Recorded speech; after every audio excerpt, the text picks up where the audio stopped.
on a condition that he first pays a fee as a way to guarantee his appearance at future court dates.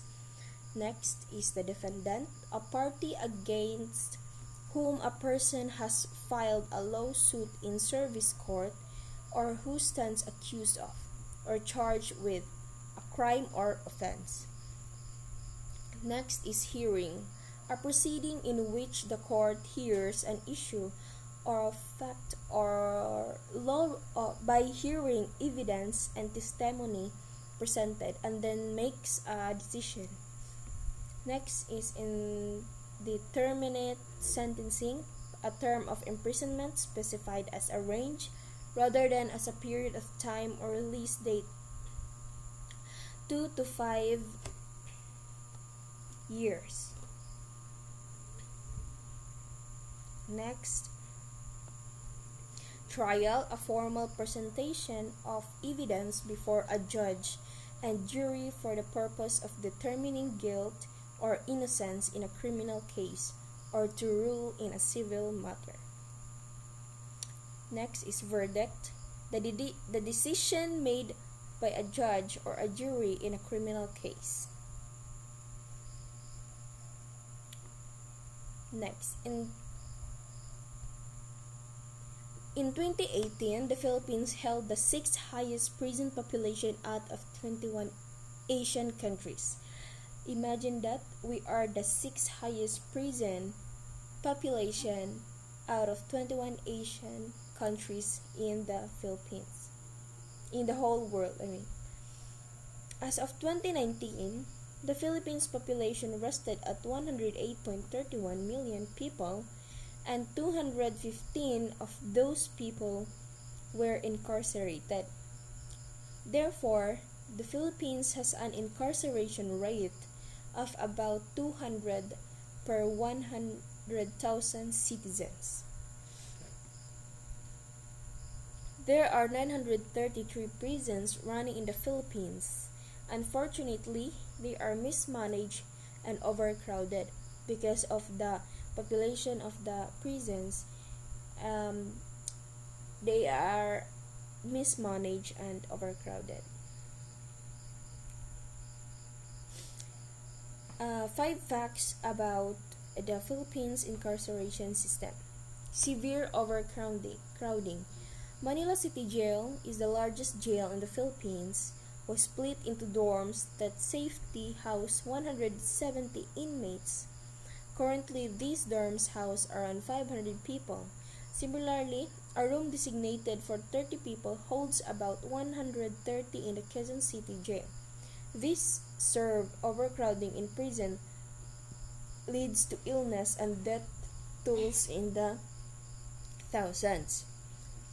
Next is the pre-trial detainees.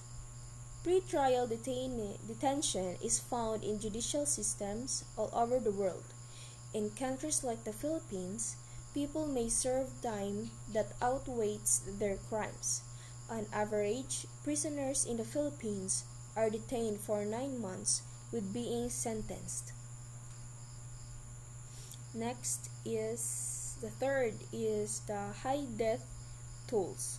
According to Ernesto Tamayo, the hospital medical chief, these deaths are due to overcrowding, dirty living conditions, and inmate violence.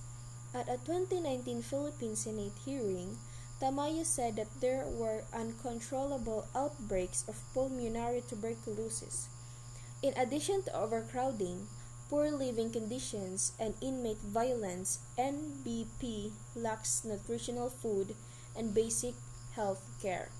On account of these living conditions, Tamayo reports that at least 1 prisoner dies at NBP each day.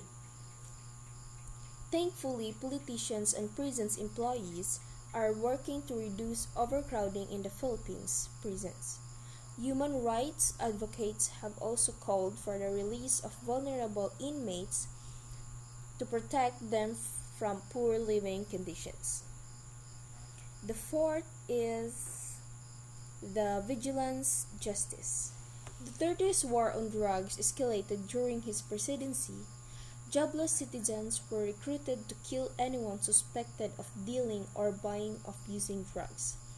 This was one of the few ways for some people to make money. Many homeless told the public, "If you know of any addicts, go ahead and kill them yourself."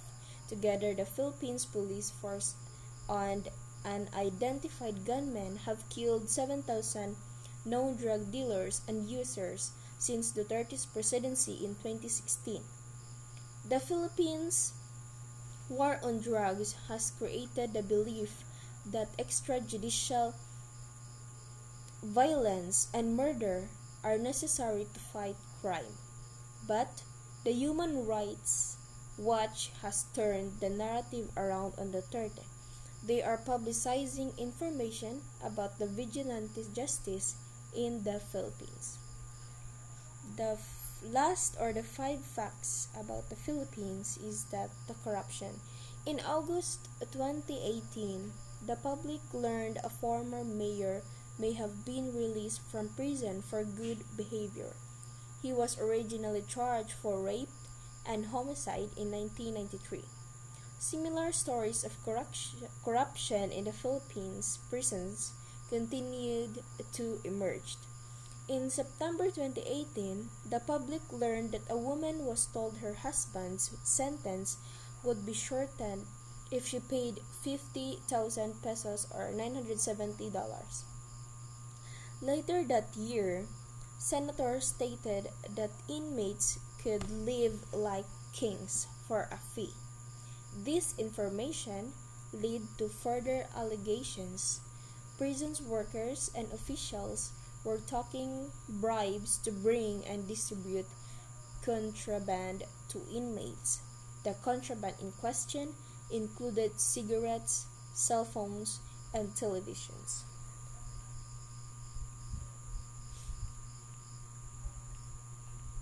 Four major purposes of prison. First is the retribution. Retribution means punishment for crimes against society. Depriving criminals of their freedom is a way of making them pay a debt to society for their crimes. Second is incapacitation.